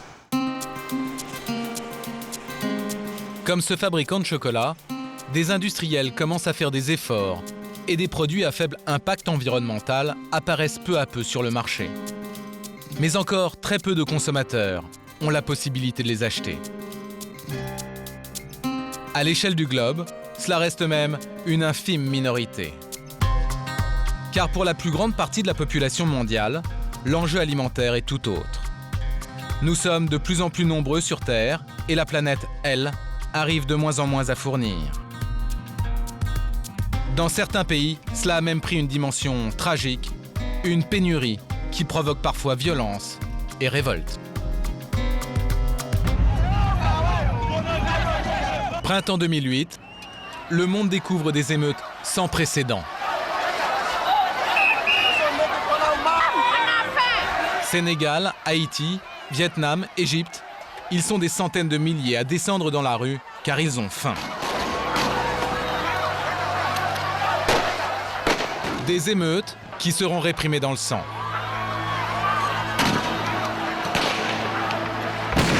Pour faire face à cette pénurie alimentaire, certains pays ont trouvé la solution. Partir à des milliers de kilomètres de chez eux, à la conquête d'espaces vierges pour les cultiver. Dans le monde se joue actuellement une gigantesque partie de Monopoly. Principaux joueurs, les Chinois, les Indiens ou les Saoudiens qui manquent de terres cultivables. Leur cible, des pays pauvres qui proposent de leur louer des terrains. Il y en a partout, en Asie, mais aussi à l'autre bout du globe, en Amérique latine et surtout en Afrique. Un pays y attire en ce moment toutes les convoitises, c'est l'Éthiopie.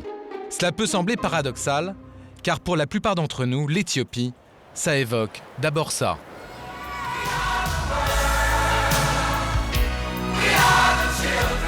We Are the World, une chanson destinée en 1985 à récolter des dons pour l'Éthiopie. Avec ce tube, le monde entier découvre alors un pays en train de mourir de faim.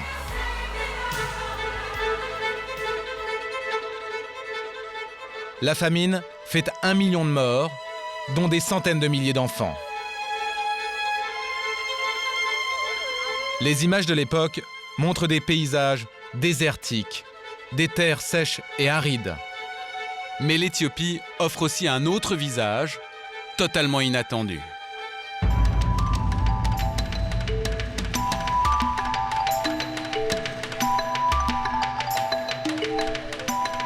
Vue du ciel, on dirait la Beauce.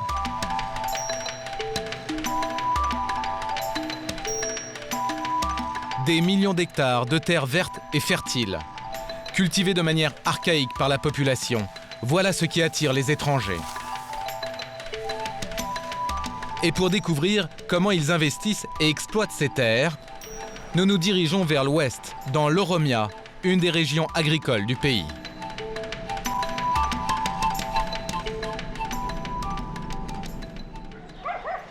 Bako, une petite ville située à 2300 mètres d'altitude.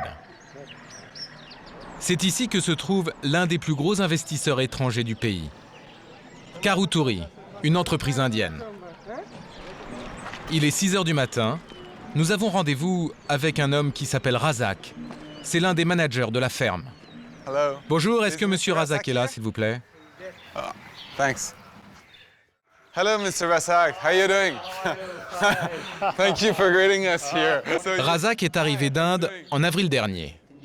Comme lui, une douzaine d'employés indiens vivent dans cette ferme. Ici, on a du mal à croire qu'on est en Éthiopie. Même le petit déjeuner n'a rien de local. Qu'est-ce que c'est? Du curry à 6h30 du matin? Au menu, du curry de pommes de terre très épicé. Ça réveille. À 5000 km de chez lui, Razak a le mal du pays. Les chaînes de télé indiennes lui permettent de garder un contact avec l'Inde. Là-bas, il a dû laisser femme et enfants. Il ne les voit que pour les grandes vacances. Ça, c'est votre chambre? Dans sa chambre, il garde précieusement un album photo. Un réconfort dans les moments difficiles. C'est votre femme et vos 2 enfants? Oui. J'imagine qu'ils vous manquent. Ouais. Mais il m'appelle tous les matins. Depuis combien de temps vous ne les avez pas vus? Depuis juillet. Et la prochaine fois que je les verrai, c'est en mai. Ah, vous ne les aurez pas vus pendant presque un an? Oui, mais c'est mieux pour l'éducation des enfants. Si Razak est prêt à de tels sacrifices, c'est qu'un riche propriétaire indien lui a confié une mission importante. Faire pousser en Éthiopie du maïs, du riz et des légumes. Pour se rendre sur ces terres, c'est tout un périple. Razak doit faire 1 heure de tracteur.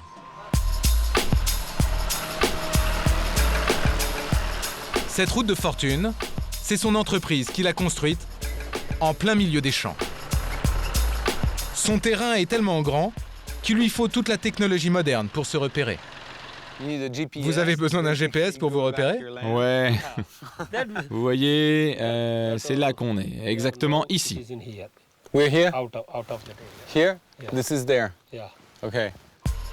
En Inde, le 2e pays le plus peuplé au monde, le patron de Razak ne trouvait pas de terre disponible. Alors c'est en Éthiopie qu'il a tenté sa chance et il a gagné le gros lot. Tout ça est à vous? 11 000 hectares, une surface gigantesque. Toutes ces terres au nord, elles sont à nous.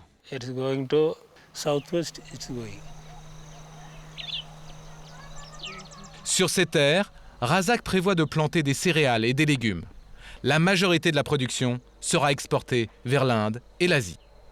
Combien vous avez acheté ces terres?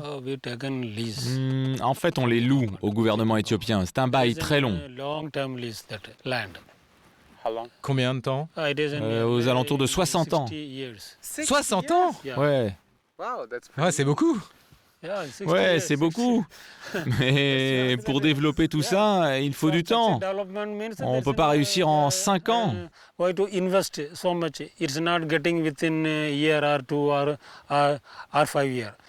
Et combien ça coûte ici le loyer? Je peux pas trop vous répondre. Il faut poser la question au patron.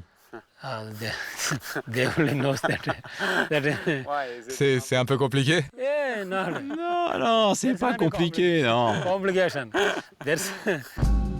Razak est un peu gêné par la question. Il faut dire que le loyer est dérisoire. 3 € par an et par hectare. L'une des terres les moins chères de la planète. Voilà donc ce qui incite beaucoup d'étrangers à venir planter dans ce pays.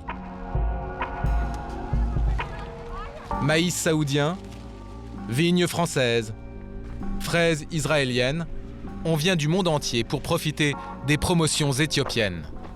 Et cela tombe bien, l'État qui est propriétaire des terres se montre généreux. D'ici 5 ans, il va distribuer 2 millions d'hectares aux investisseurs. Sur ces terres, Razak, lui, a décidé de miser sur l'une des céréales les plus cultivées en Inde, mais aussi l'une des plus rentables. Alors il est comment ce riz? Ouais, ça va être une bonne récolte. C'est à l'intérieur de ces grandes herbes vertes que mûrissent les grains de riz. Une céréale très demandée qui constitue la base de l'alimentation de la moitié de l'humanité. À terme, la ferme indienne compte produire 5 millions de tonnes de riz en Éthiopie. Destination l'Inde, le reste de l'Asie et même l'Europe. La demande de nourriture va exploser. Il n'y a pas assez de terres disponibles. Et on a besoin de plus en plus de nourriture pour vivre. Avec un tel marché, notre projet va être énorme. Et je pense que d'ici quelques années, nous serons, sinon le plus grand, en tout cas l'un des plus grands groupes agroalimentaires du monde. L'entreprise indienne vient d'ailleurs d'obtenir du gouvernement 300 000 hectares supplémentaires. Pour cultiver des surfaces aussi grandes, les Indiens se sont équipés. Une trentaine de tracteurs directement importés des États-Unis. Tout reste à faire. La plupart des terres sont encore complètement vierges. Razak s'est donné 6 mois pour tout planter. À quelques mètres des pelleteuses, les villageois continuent à faire paître leur bétail, comme ils le font depuis toujours. Mais bientôt, ils vont devoir partir. On tolère les villageois, car ici on ne cultive pas encore. Mais c'est la dernière saison. Ça, c'est la dernière saison pour eux. Ouais, on leur a demandé de partir après. Ouais. Razak n'a pas d'état d'âme. C'est la règle du jeu en Éthiopie. Quand les investisseurs étrangers s'installent, les paysans doivent souvent leur céder la place. Pour nous rendre compte du bouleversement que cela entraîne, direction Bachara, un village proche de la plantation. Ici, depuis l'arrivée des Indiens, certains paysans ont été expulsés. C'est le cas de Tafari, ce jeune fermier. Il n'a que 18 ans, mais déjà 2 enfants. Derrière sa maison, il nous conduit à un petit lopin de terre où il fait pousser du maïs. Tout ça, c'est à vous? Un demi-hectare, c'est tout ce qu'il lui reste. 20 fois moins que ce qu'il cultivait avant. Ça vous suffit pour vivre? Non, je travaille dur, mais ce n'est pas assez pour nourrir ma famille. Je vais devoir vendre 2 vaches pour acheter de la nourriture et essayer de tenir. Quand il avait ses terres, Tafari vendait ses récoltes sur le marché et vivait beaucoup mieux. Mais depuis 6 mois, à la place de son ancien champ, il y a ce grand bâtiment. C'est la plantation des Indiens. Là-bas, c'était mon terrain. J'avais 10 hectares, je cultivais du teff et du sésame. Et qu'est-ce qui s'est passé? Pourquoi vous avez perdu votre terre? Le gouvernement nous interdit de cultiver ici. On nous dit que ça appartient aux Indiens maintenant. Comme lui, une centaine de villageois cultivaient ces terres depuis des générations. Pour les expulser, le gouvernement a trouvé un prétexte. Un impôt qu'il ne leur avait jamais réclamé auparavant. Les autorités sont venues nous voir et nous ont dit mot pour mot, vous ne payez pas de taxes, donc ce n'est plus votre terrain. Maintenant, c'est celui des investisseurs étrangers. Nous, on leur a proposé de payer les taxes, mais ils nous ont dit non, c'est trop tard. Soudain, l'interview prend une autre tournure. Derrière nous, s'approche un homme armé d'une kalachnikov. Il fait partie du service d'ordre de la ferme indienne. Mais pourquoi avez-vous une arme? On protège les Indiens. Il y a des villageois qui les ont menacés avec des cailloux et des machettes. Très vite, un attroupement se forme. Face à face, ceux qui ont accepté de travailler avec les Indiens et ceux qui ont perdu leur terre à cause d'eux. Tous habitent pourtant le même village. Vous seriez prêt à tuer quelqu'un de votre propre communauté? Non, mais si quelqu'un s'approche, je tirerai en l'air. On le capturera et il ira en prison. Entre les deux camps, le ton monte. Pourquoi tu travailles pour eux? Ils payent bien au moins? Non, je gagne pas beaucoup, mais j'ai pas le choix. Il n'y a pas de travail dans la région. Mais est-ce que ça a vraiment amélioré ta vie? Très peu, mais j'ai des enfants à nourrir, moi. Il vaut mieux avoir un petit travail que rien du tout, tu crois pas? L'emploi, un argument repris par tous ceux qui défendent l'implantation des étrangers. En Éthiopie, 2 personnes sur 3 sont au chômage.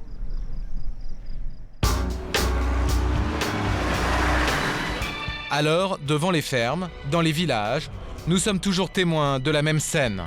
Des centaines d'hommes et de femmes venus des campagnes alentours, espérant être embauchés pour la journée. Certains attendent ici plusieurs jours sans manger. On n'a pas de travail, on n'a pas d'argent. On a faim, nous, personne ne nous embauche. Nous, on veut travailler pour les étrangers, on veut plus être chômeurs. C'est une bonne chose pour le pays qu'ils viennent, comme ça on aura du travail et on gagnera notre vie.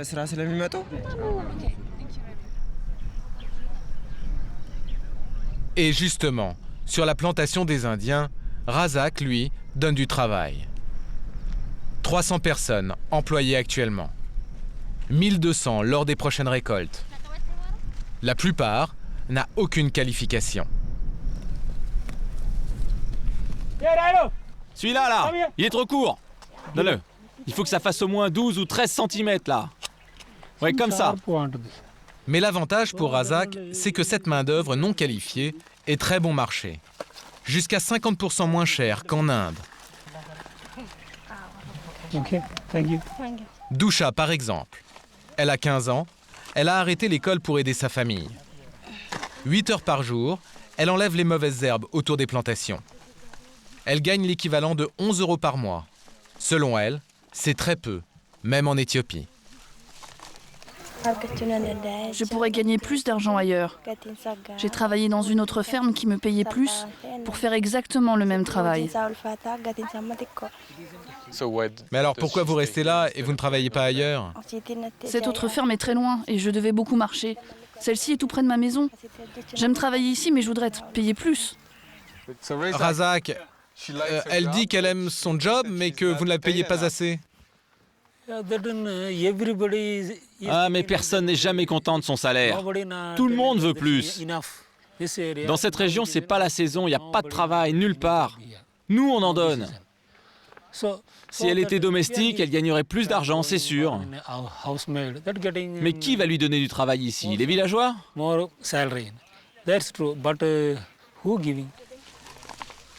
Faute de mieux, Dusha reste travailler chez les Indiens. Un emploi qui, pour l'instant, ne change pas grand-chose à ses conditions de vie. La jeune fille habite à 1 heure à pied de la plantation, dans une maison traditionnelle. La vache, seul bien de la famille, trône dans le salon. Au total, ils sont 9 à vivre ici. Le comble, c'est que pour le repas du soir, Dusha prépare des légumes qui ne viennent pas de la plantation où elle travaille.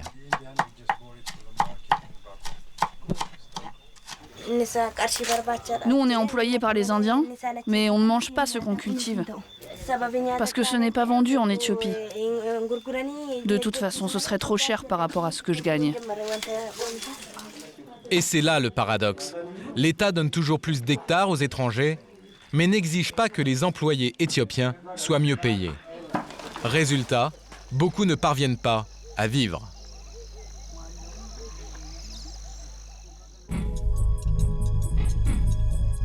« 25 ans après la Grande Famine, plus de 5 millions de personnes ne subsistent encore que grâce à l'aide alimentaire. L'Éthiopie vient même de demander en urgence 80 millions d'euros à la communauté internationale. Mais alors, pourquoi brader des terres aux étrangers si on n'arrive pas à nourrir suffisamment son peuple? Pour trouver une réponse, nous nous rendons à Addis Abeba, la capitale, le siège du pouvoir. Officiellement, le pays est aujourd'hui une démocratie. Officiellement seulement. Car en réalité, il s'agit d'un régime autoritaire, l'un des plus sévères d'Afrique.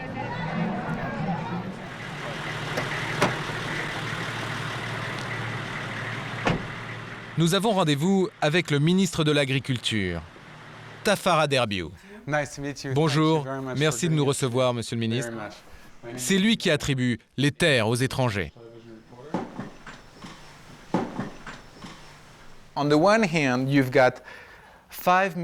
D'un côté, vous avez plus de 5 millions de personnes qui dépendent de l'aide alimentaire, et de l'autre, vous bradez vos terres aux investisseurs étrangers. Pourquoi vous faites ça ?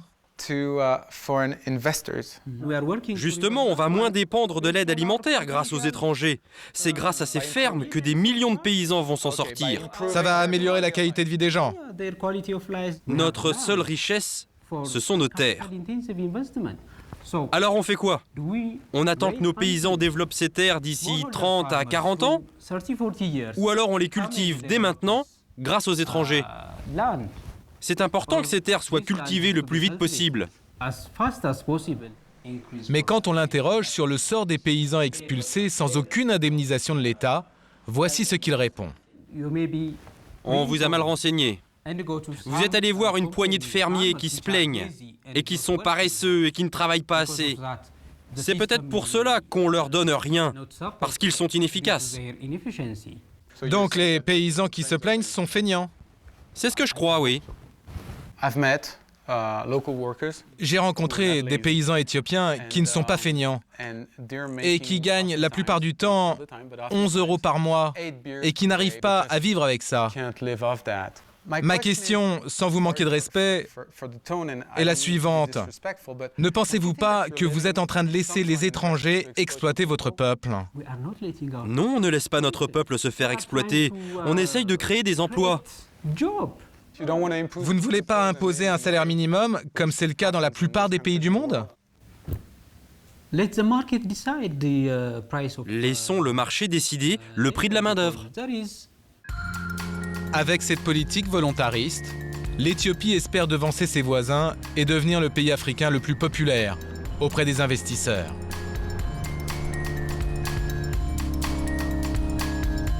C'est sur ces terres éthiopiennes que s'achève notre voyage. Un voyage à la découverte d'une alimentation mondialisée. À l'échelle planétaire, nourrir chacun d'entre nous est donc un défi qui soulève des questions bien plus complexes que nous ne l'imaginions.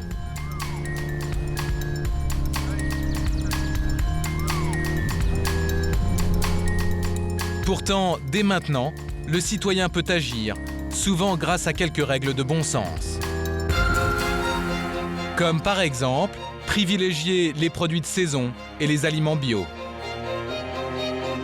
Certaines initiatives aujourd'hui marginales devraient se banaliser et offrir aux consommateurs de vraies alternatives. Comme Casino, la plupart des grandes enseignes prévoient d'afficher l'impact environnemental sur leurs produits d'ici 2012. Findus a banni l'huile de palme de ses produits. D'autres grandes marques sont aussi à la recherche d'huiles meilleures pour la santé et pour l'environnement. Certaines cantines suppriment la viande une fois par semaine, d'autres se mettent au bio sous la pression des parents. Cela concernera une école sur 4 d'ici 3 ans. Les locavores comptent de plus en plus d'adeptes. En France, ils sont 15% de plus cette année à préférer des légumes et des fruits de saison produits à proximité de chez eux. Selon les Nations Unies, si nous appliquions ce type de solution très concrète, la Terre aurait la capacité de nourrir 12 milliards d'individus, presque le double de ce que compte aujourd'hui l'humanité.